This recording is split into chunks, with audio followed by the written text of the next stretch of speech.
बिस्मिल्लाहिर्रहमानिर्रहीम। अस्सलाम वालेकुम। प्रोग्राम है दो टोक और मैं हूं आपका मेज़बान सैयद फवाज़ ज़ैदी। प्रोग्राम की मुस्तकिल मेज़बान मोहतरमा किरण नाज साहिबा इन दिनों उम्रे की सआदत हासिल करने के लिए बैरून मुल्क हैं, इस वजह से प्रोग्राम की ज़िम्मेदारी मुझ पर है।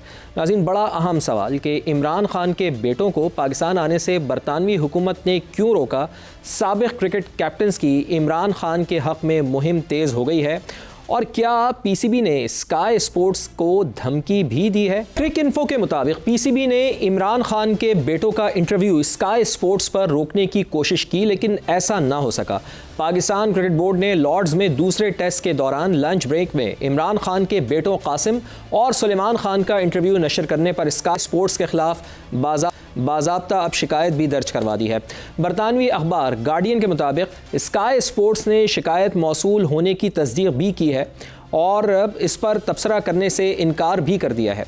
क्रिक इन्फो का दावा है कि पीसीबी ने लंच ब्रेक से पहले स्काई से रब्ता करके कहा है कि अगर ये इंटरव्यू नशर किया गया तो पाकिस्तानी खिलाड़ी लंच के बाद मैदान में वापस नहीं आएंगे, जिसकी वजह से इंटरव्यू नशर करने में ताख़ीर हुई। लेकिन इंग्लैंड क्रिकेट बोर्ड से बातचीत के बाद मैच दोबारा शुरू किया गया।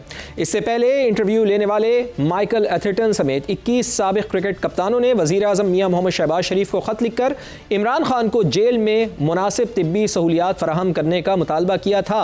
ख़त पर Bharat, Australia, England, West Indies और न्यूजीलैंड समेत मुख्तलिफ ममालिक के साबिक़ कप्तानों के दस्तखत थे। आज ऑस्ट्रेलिया के कप्तान पैट कमिंस ने भी एक्स पर लिखा है कि वो भी दीगर साबिक़ कप्तानों के मौक़िफ़ की हिमायत करते हैं।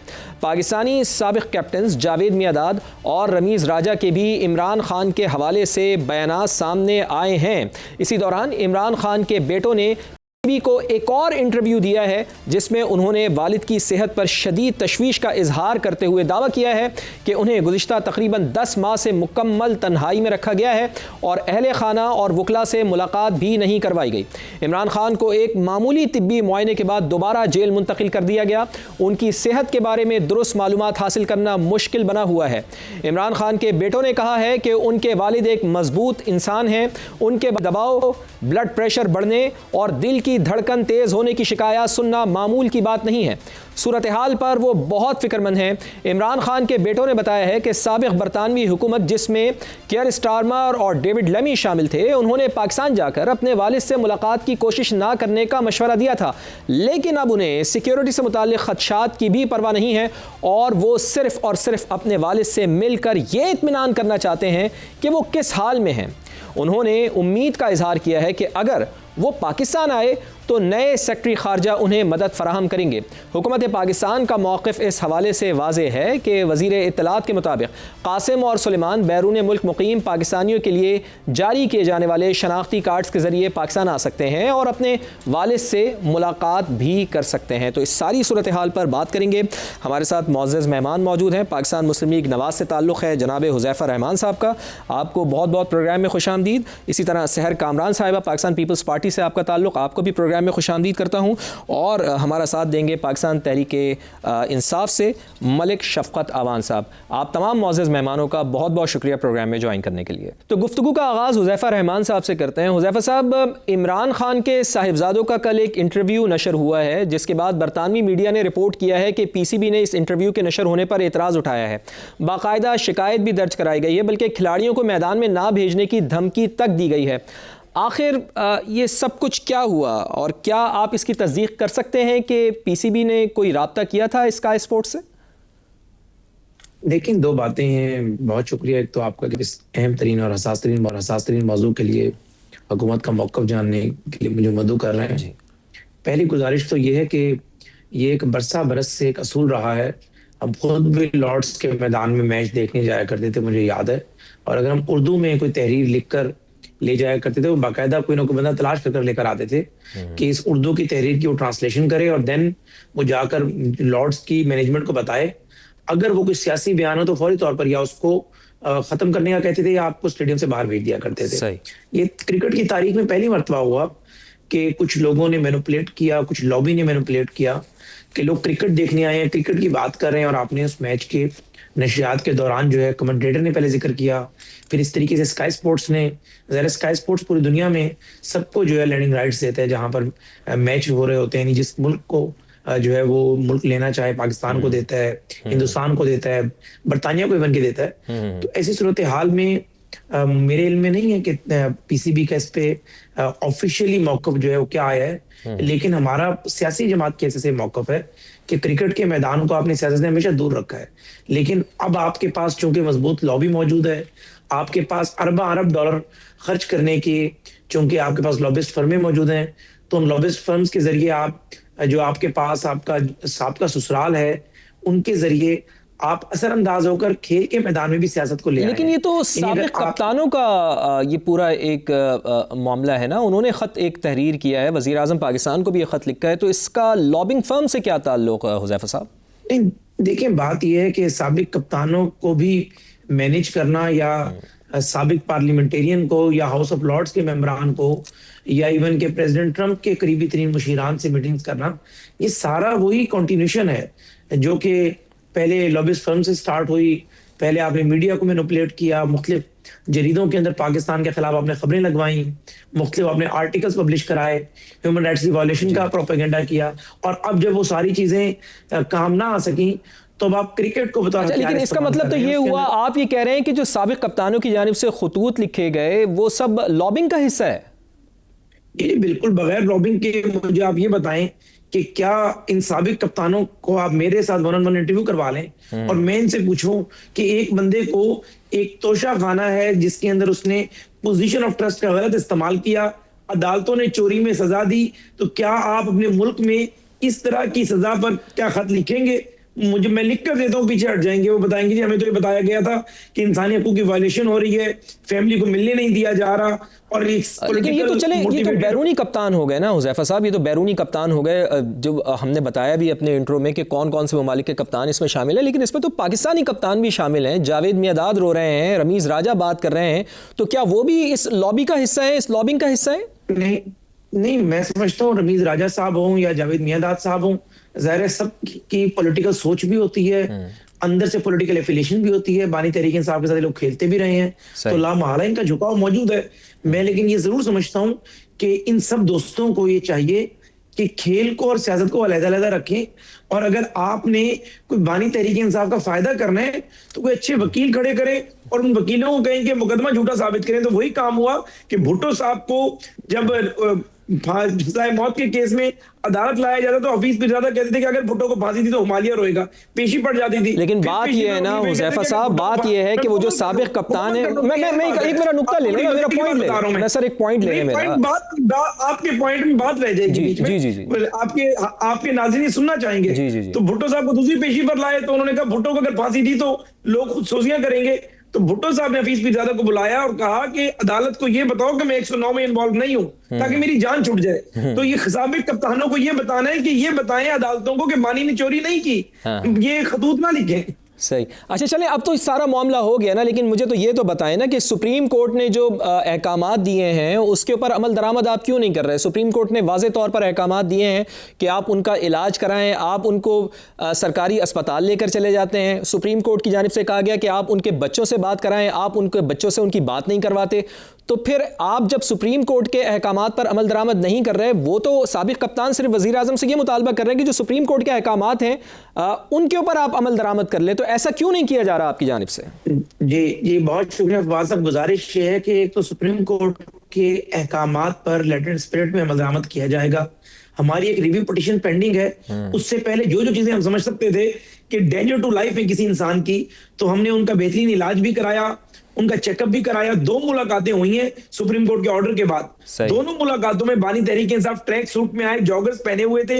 एक में वो जिम कर आए थे, दूसरे में उन्होंने आखिरी जो मुलाकात हुई नौरीन नियाज़ी साहिबा को कहा कि मेरा टीवी भी बहाल है इस वक्त जेल में, मेरे अखबार भी बहाल है, आप चेक कर लें नौरीन नियाज़ी साहिबा से, और मैं भी इसके बाद जिम करूंगा। उन्होंने कहा जिम तो सुबह किया करें, तो कहने लगे नहीं मैं जिम इसलिए शाम को करता हूं कि आजकल गर्मी होती है सुबह।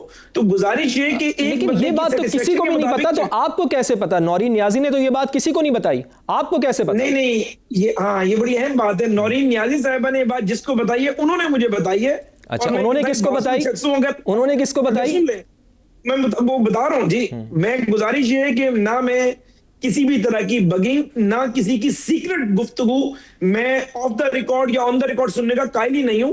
लेकिन मैं at the cost of reputation आपको बता रहा हूं, नौरीन न्याज़ी साहिबा ने अपने चंद करीबी लोगों से बात शेयर की, तो जाहिर है हम कॉलीग्स हैं, सियासतदान आपस में बातें कर लेते हैं, तो मुझे उन्होंने बात बताई। लेकिन मैं आपको जिम्मेदारी से कह रहा हूं at the cost of reputation, इसमें 19-20 भी कोई फर्क नहीं है। और साथ फिर उन्होंने हिदायत की कि सुहेल से को चारों सूबों में मूव करे और ये सारी चीजें फिर, बल्कि उन्होंने अपनी तहरीक के मुताबिक उन्हें जो है ब्रीफ किया। तो बात है कि एक बंदा इवन के पहली मुलाकात जो हुई, अगली बात सुन ले, पहली मुलाकात में बानी तहरीक इंसाफ ने एक मर्तबा भी अपनी आंखों का जिक्र नहीं किया, क्योंकि उनकी आंखें बिल्कुल ठीक हैं और इसी पिम्स में ठीक हुई हैं। अगर नौरीन न्याज़ी साहिबा कुरान पे हाथ रखकर ऑन होती ये कह दे कि ये उन्होंने नहीं कहा कि मैं फिट हूं और मुझे अस्पताल जाने की क्या जरूरत है, और जो हुज़ैफा रहमान दावे कर रहे झूठे हैं, यकीन करें बेशक मुझे जाकर वो पीका के तहत। अच्छा मलिक साहब जो हुज़ैफा रहमान साहब दावा कर रहे हैं, वो कह रहे हैं कि कुरान पर हाथ रख के बता दें नौरीन न्याज़ी साहिबा के बानी पीटीआई ने उनको ये नहीं कहा कि वो फिट नहीं है। तो वो अब हुज़ैफा साहब आपकी बात को आगे लेके मैं चलता हूँ, आप यकीनन ये दावा करेंगे कि फिर मैं सियासत छोड़ दूंगा, क्या ऐसी बात है? बानी पीटीआई की सेहत को लेकर आप लोग आखिर इतनी सियासत क्यों कर रहे हैं? और इसके साथ साथ एक और सवाल, नहीं मैं उनसे मलिक साहब से सवाल पूछूं। मलिक साहब अगर आप मुझे ये मौका दे दें, ये 15 मिनट प्रोग्राम में बोलने के बाद आप मुझे मौका दे दें। फवाद अली साहब, इनकी चीखें आसमान को जा रही हैं। इन्होंने स्काई स्पोर्ट्स पे बड़ा प्रेशर डाला और इन्होंने समझा शायद वो पाकिस्तान का मीडिया है, वो हमारे घुटनों पे आ जाएगा, लेकिन उन्होंने इनका वो हाल किया, उन्होंने इंटरव्यू भी चलाया और इन्होंने फिर टीम भी भेजी और वो टीम खेली भी। ठीक है ना जी? तो इन्होंने जो करना था इन्होंने किया और इन्होंने आखिरी हद तक कोशिश की कि ये इमरान खान के बेटों का इंटरव्यू ना चले, नहीं तो सारी दुनिया को हमारी फस्तायत, हमारा जबर और हम जो कुछ गैर इंसानी सलूक इमरान खान के साथ कर रहे हैं जेल में, वो पूरी दुनिया को पता चलेगा। अल्हम्दुलिल्लाह, अल्लाह अल हक है। आज पूरी दुनिया चीख रही है कि आप जालिम हो, आप जाबिर हो और आप में इंसानियत नाम की है। आपने जो इमरान खान के मलिक साहब जालिम जाबिर कैसे? हुकूमत तो कह रही है, हुकूमत आपके साथ बैठी हुई है। हुज़ैफा रहमान कह रहे हैं कि बिल्कुल फिट है बानी पीटीआई, वो तो ट्रैक सूट में आ रहे हैं, वो तो जिम कर आ रहे हैं। तो एक अगर एक मरीज शख्स होगा वो कैसे जिम कर सकता है? मुझे फवाद अली साहब बात करने देंगे आप? जी बोले। आप जरा वो सुप्रीम कोर्ट ऑफ पाकिस्तान के आर्डर उठा के देख लें। सुप्रीम कोर्ट ऑफ पाकिस्तान ने आर्डर किया था कि इनको हॉस्पिटल ले जाएं, वहां पे इनके कार्डियक टेस्ट हों, इनके रिक्वायर्ड जितने भी टेस्ट हैं वो सारे हों, इनको 16 तारीख तक हॉस्पिटल में रखा जाए। मुझे सिर्फ इतना बता दें कि वो कौन से डॉक्टर हैं जिन्होंने नंगी आंख से देखकर इमरान खान को देखा, ना ब्लड टेस्ट किया, ना कुछ और किया और बताया कि इमरान खान बिल्कुल ठीक है, इमरान खान के सारे ऑर्गन ठीक काम कर रहे हैं। और खुदारा ऐसे डॉक्टर अगर आपके पास मौजूद हैं तो पूरे पाकिस्तान में फैला दें। ये जो लोग महंगे महंगे टेस्ट करवाते हैं, एनजीओ करवाते हैं और पता नहीं क्या क्या और लाखों के टेस्ट करवाते हैं, आपके पास तो इतने कारीगर मौजूद हैं कि वो बंदे को देखते हैं और बता देते हैं कि इस बंदे को तो कुछ भी नहीं है। आप लेके गए रात के अंधेरे में इमरान खान को पिम्स में, वही पिम्स जहां की मशीन खराब थी और कार्डियक टेस्ट ना हो सके, और वही पिम्स जहां पे सारी दुनिया ने देखा कि पिम्स अस्पताल में क्या हुआ। मैं आपको सिर्फ इस चीज के ऊपर, टॉपिक के ऊपर लेकर आना चाह रहा हूं। मलिक साहब मेरी बात, आप मुझे बोलने नहीं दे रहे। मलिक साहब आप मुझे बोलने नहीं दे रहे। मैं टॉपिक से फिर हम हट रहे हैं ना, मैं आपको अपने टॉपिक के ऊपर लेकर आ रहा हूं कि इमरान खान के बेटों ने इंकशाफ किया है कि उन्हें साबिक बरतानवी हुकूमतों ने भी पाकिस्तान आने से रोका है। क्या वजूहात हो सकती हैं कि बरतानवी हुकूमत उनको रोक रही है कि वो पाकिस्तान ना आए? देखिए, वो बरतानवी शहरी भी हैं, इसलिए जितनी बर्बरियत, जितना जुल्म पाकिस्तान में है, तो शायद उनका कोई ये इसी वजह से कंसर्न हो कि कल कला ये ना हो कि जी हमारा शहरी था तो हम, फिर उनको अपना भी एक मसला होता है कि जी हमारे शहरी के साथ ये हुआ तो हमें फिर उनके लिए ना तगदो करनी पड़े। ये वो चीजें हैं जिनकी वजह से उनको रोका गया होगा। अदरवाइज वो कौन सी इंसानी हकूक की पामाली है जो पाकिस्तान में नहीं हो रही?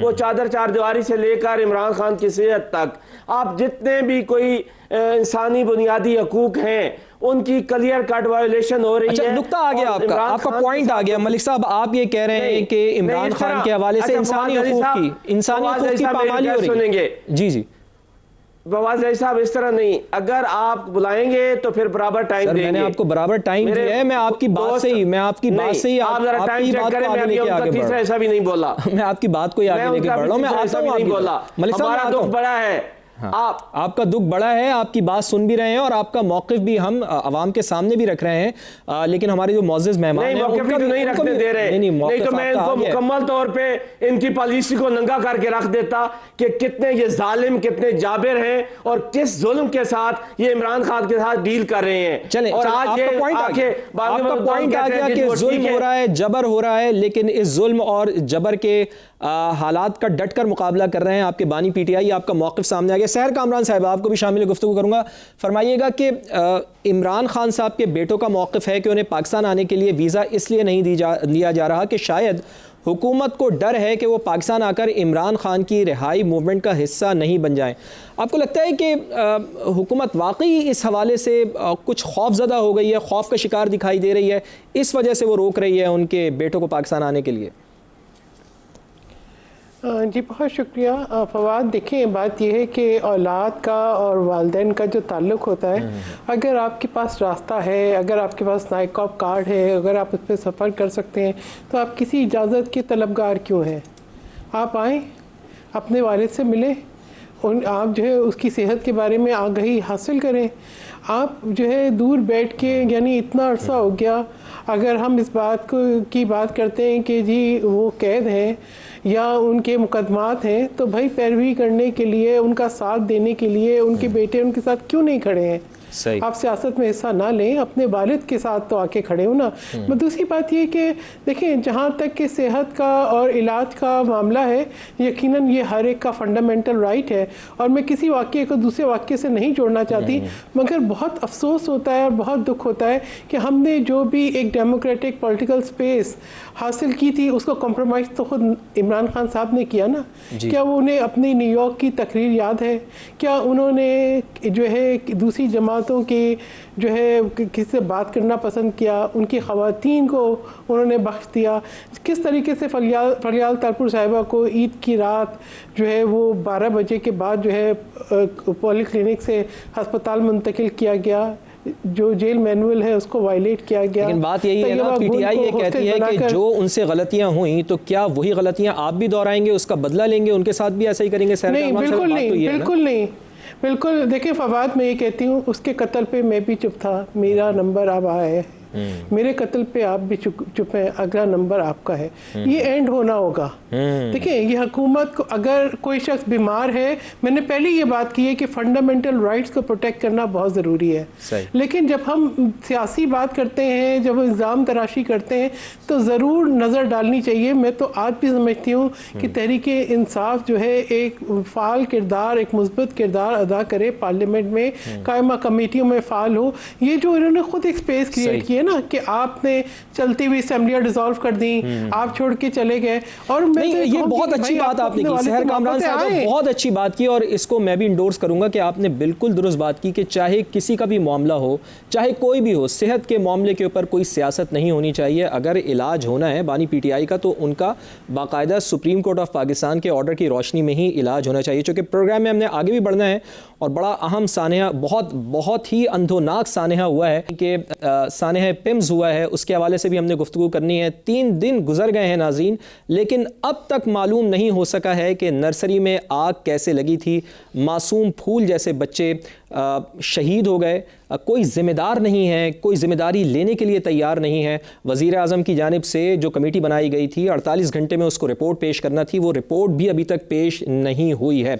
इसके अलावा इफ्तिखार गिलानी साहब वज़ीर आज़म आज़ाद कश्मीर मुंतखब हो गए हैं, जिन्हें अपनी ही पार्टी के सदर शाह गुलाम हैदर ने वोट नहीं दिया। हुज़ैफ़ा रहमान साहब, बैरिस्टर इफ्तिखार गिलानी आखिर किसकी चॉइस हैं, जिनकी वजह से आपने अपनी पार्टी सदर को ही नाराज़ कर दिया है? क्या वजह है कि एक टेक्नोक्रेट को आपने वज़ीर आज़म नामज़द करवा दिया, ना कि कोई मुंतखब शख्स जो वहाँ से मुंतखब हुआ है उसको वज़ीर आज़म बनाते? नहीं, ऐसा नहीं है फवाद साहब, आप गिलास आधा खाली देख रहे हैं, मैं गिलास आधा भरा हुआ देख रहा हूँ। आप इफ्तिखार गिलानी को मुस्लिम लीग नून का नहीं समझ रहे, लेकिन इफ्तिखार गिलानी जो है पिछले 15-18 साल से PML इनके साथ हैं। ठीक है, 2016 में भी ये वज़ारत उज़्मा की दौड़ में थे, लेकिन अनफॉर्चुनेटली नहीं बन पाए। 21 में ज़ाहिर हमारी गवर्नमेंट नहीं थी, और अब 26 की अगर आप बात करें तो पार्टी के कमिटेड साथी हैं। हाँ, ये ज़रूर है कि इफ्तिखार गिलानी साहब PMLN के साथ साथ बाकी जितने भी स्टेक होल्डर्स हैं, ज़ाहिर कश्मीर के मारूजी हालात को भी देखना है, तो सबके लिए काबिल कबूल चॉइस हैं। और ऐसा कोई पहली दफा नहीं हुआ, पीपल्स पार्टी ने कई दफा किया, पीटीआई ने कई दफा किया कि अपने पार्टी सदर को जो है वज़ीर आज़म नहीं नामजद किया। तो मेरे ख्याल से अगर एक यंग ब्लड को वज़ीर आज़म बनाया गया है और ये बयानियां बनाना कि वो कोई इलेक्टेड नहीं है, तो भाई उसने इलेक्शन कंटेस्ट किया और चंद सौ का फर्क आया, और उसके बाद ज़ाहिर है वहां के कानून के तहत जो टेक्नोक्रेट की सीट है उस पर उन लोगों ने उसको वोट दिया जो लोगों से वोट लेकर आए थे, तो लामहला उसका इंतखाब हुआ। ये हमारी पार्टी के अंदर तो बात जरूर हो सकती है, ज़ाहिर है हर बंदा ख्वाहिशमंद होता है कि वजारत उज़्मा एक पीक है और अगर मैं एक मेंबर ऑफ लेजिस्लेटिव असेंबली हूं तो मुझे ये मनसब मिलना चाहिए, लेकिन पार्टी का जो अमीर है वो मियां नवाज शरीफ है। जो नवाज शरीफ का फैसला है वो पार्टी के लिए काबिल कबूल होना चाहिए, और किसी भी तरफ से ये कहना और कि हम पार्टी के अमीर का फैसला जिसने कबूल नहीं किया, मैं गुलाम कादिर साहब की बात कर रहा हूं, तो क्या उनके खिलाफ कोई एक्शन होगा, उनके खिलाफ कोई कार्रवाई होगी? चूंकि पार्टी के अमीर का फैसला उन्होंने डिसोन कर दिया ना, उन्होंने तो एब्सटेन किया, वोट उनको नहीं दिया। इसी नुक्ते के ऊपर मैं आता हूं, चूंकि मुझे ब्रेक का कहा जा रहा है, ब्रेक, और ब्रेक के बाद अपनी गुफ्तगू का सिलसिला यहीं से जारी करेंगे। आपने कहीं नहीं जाना, देखते रहिए प्रोग्राम दो टोक।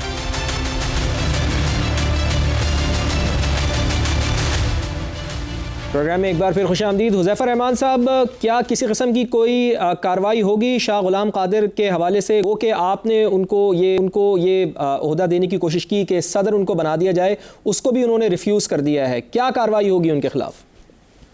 देखिए, बात यह है कि शाह गुलाम कादिर साहब बहुत सीनियर हैं, और मेरे ख्याल से मैं ऑन एयर स्क्रीन पे बैठकर अपनी जमाती किसी बंदे के बारे में कहूँ कि डिसिप्लिन प्रोसीडिंग होगी, इसका फैसला तो मियां नवाज शरीफ साहब करेंगे। और दूसरी बात यह है कि देखिए, अमीर की इताअत क्या है कि जब अमीर आपकी पसंद का फैसला ना करे और आप उसके आगे सरनगू हो तो ये इताअत है और ये फरमाबरदारी है। अगर आपकी पसंद के मुताबिक फैसले हो रहे हैं और आप इताअत कर रहे हैं तो इताअत ना हुई।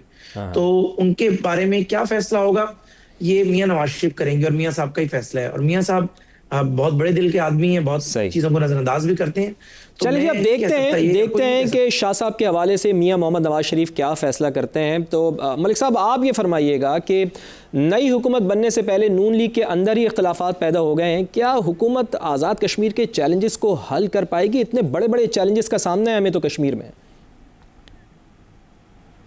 देखें, चलें, एक ये इन्होंने जो फैसला किया है, तो एक जो वोट को इज्जत दो का एक नारा हुआ करता था मियां नवाज शरीफ साहब का, बिल्कुल, आज उसको दफन करके उसका बिल्कुल जमीन बोस करके और उस पर मज़ार कायम कर दिया।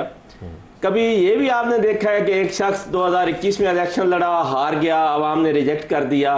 वो शख्स 2026 में इलेक्शन लड़ा, आवाम ने रिजेक्ट कर दिया, हार गया, और वो कुछ लोगों का मंजूर नज़र था, उन्होंने उसको टेक्नोक्रेट पे मुंतखब करवाया और आपको कहा कि इसको वज़ीर-ए-आज़म बनाना है। और आपको इतनी अकल भी ना आई कि आपने सारी जमहूरी रवायात को पस पर्दा रखते हुए उसको वज़ीर-ए-आज़म मुंतखब करवा दिया।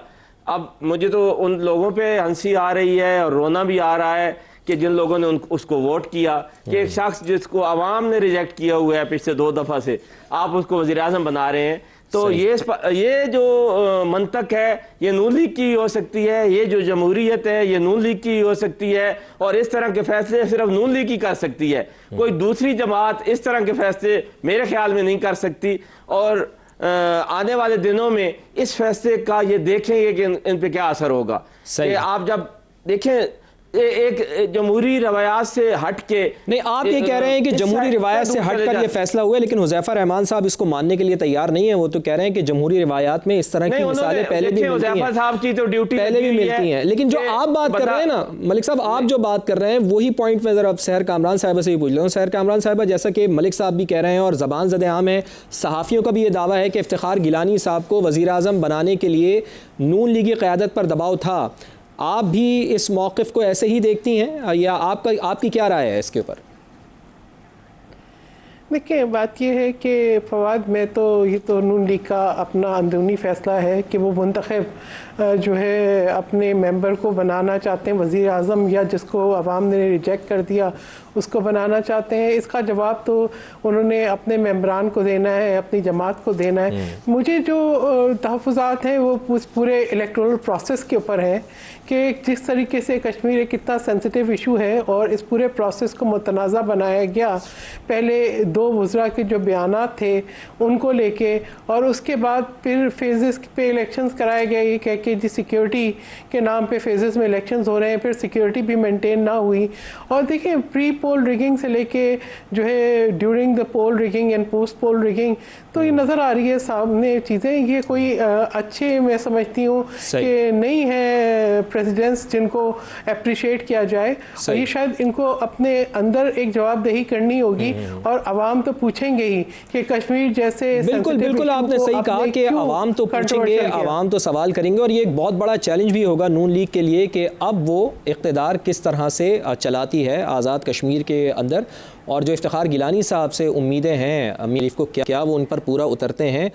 पिम्स की मैं ज़रा चाहूँगा कि बात कर लूँ, चूँकि हमारे मौजूद मेहमान भी हमारे साथ मौजूद हैं। हुज़ैफ़ा रहमान साहब, हमेशा से हमने ये देखा है कहीं पर बड़ा सानहा होता है, दुनिया में यही इसकी रिवायत है कि कहीं पे कोई बड़ी चीज़ हो जाए तो उसकी ज़िम्मेदारी कबूल की जाती है। बड़ी बड़ी मिसालें हमारे सामने मौजूद हैं सेहत के हवाले से। कहीं ज़चकी वार्ड में अगर कहीं पर कुछ हो रहा है तो फिर वज़ीर सेहत इस्तीफ़ा दे देता है, कहीं बच्चे जिस तरह पिम्स में वाक़या हुआ है इस तरह के सानहात होते हैं तो इस्तीफ़ा दिया जाता है। लेकिन हमारे यहाँ बदकिस्मती है कि कोई ज़िम्मेदारी लेने को तैयार नहीं है, ऐसी कोई मिसाल नहीं मिलती। एक तो ये कि कोई ज़िम्मेदारी क्यों नहीं ले रहा, और वज़ीर आज़म को पिम्स आतिशज़दगी कमेटी की रिपोर्ट पेश होना थी, क्या बना उस रिपोर्ट का, अभी तक कुछ सामने नहीं आ सका है।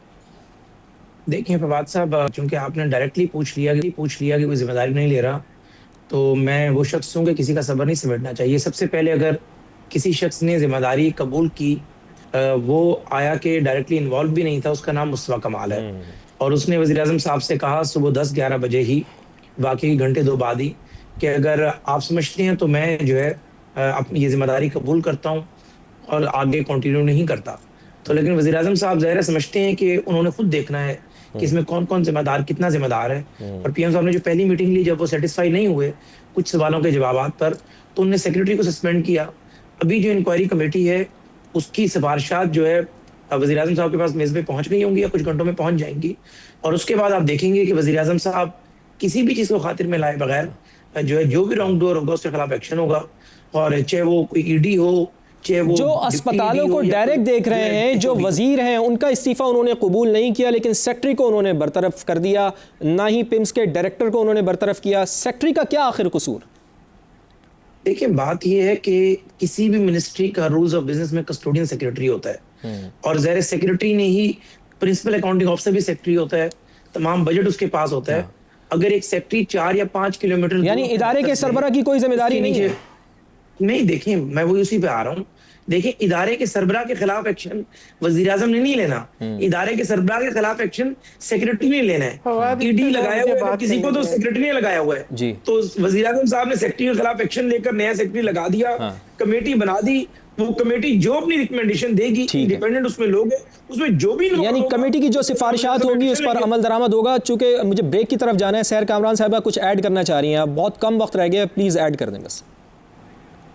देखिए बात ये ऐड करना नहीं चाह रही, मैं फवाद इस पे बात करना चाह रही हूँ तफसील से। ठीक है, मैं 26 तारीख को भी गई हूँ पिम्स, कल भी गई हूँ, कॉलिंग अटेंशन भी जमा कराया। अफसोस की बात यह है कि कोई जिम्मेदारी नहीं ले रहा। वजीर आजम साहब को अगर किसी ने इस्तीफा पेश किया है तो वही शुरुआत करें, कबूल करें। जब तक एक वजीर जो है इस्तीफा नहीं देता, एग्जीक्यूटिव डायरेक्टर पिप्स इस्तीफा नहीं देता, कौन सी इंक्वायरी? एक सेक्रेटरी को बरतरफ करके आप दूसरे सेक्रेटरी को लगाते हैं, उस सेक्रेटरी पे पहले कितनी इंक्वायरीज है। ये जो है ना कॉस्मेटिक मेजर्स नहीं चलेंगे। आपने 14 माएँ जिन्होंने 9 माह उन बच्चों को अपने वजूद में उनकी परवरिश की, जब उनको गोद में लेके उनका माथा चूमने का वक्त आया तो आपने जली हुई मैयतें, हर माँ को, हर बाप को गम है, और जिसके सामने भी ये विजुअल्स आए हैं, जिसके सामने ये मनाजिर आए हैं, ये सारा वाक़या आया है, वो तो सभी शिद्दत गम से निढाल हैं। और यकीनन ये हम सब के लिए भी अलमिया है कि हमारे यहाँ सानहे हो जाते हैं लेकिन इस्तीफ़ा नहीं आता। चूँकि प्रोग्राम में एक ब्रेक लेनी है हमें, और हमारे साथ हुज़ैफ़ा रहमान साहब मौजूद थे, शफ़क़त अवान साहब मौजूद थे, सहर कामरान साहब मौजूद थी। आप सबका बेहद शुक्रिया। प्रोग्राम में एक ब्रेक के बाद जब हम नाज़रीन वापस आएंगे तो मीर रज़ा कत्ल केस के हवाले से जिब्रान नासिर साहब हमारे साथ मौजूद होंगे। Stay with us.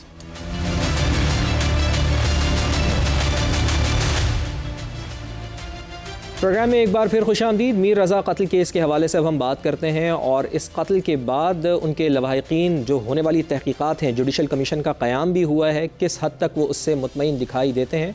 मीर रज़ा के वालिद के वकील हैं जिब्रान नासिर साहब, वो हमारे साथ इस वक्त मौजूद हैं, उनसे बात करते हैं। जिब्रान साहब, बहुत बहुत शुक्रिया आपके कीमती वक्त के लिए। फरमाइएगा कि मीर रज़ा कत्ल के जुडिशल कमीशन ने आज से बाकायदा तौर पर काम का आगाज़ भी कर दिया है। आपने कमीशन की मुखालफत की थी, लेकिन वालिद ने आज एतमाद का इजहार किया है, तो क्या आप लोगों के तहफ़्फ़ुज़ात अब दूर हो गए हैं?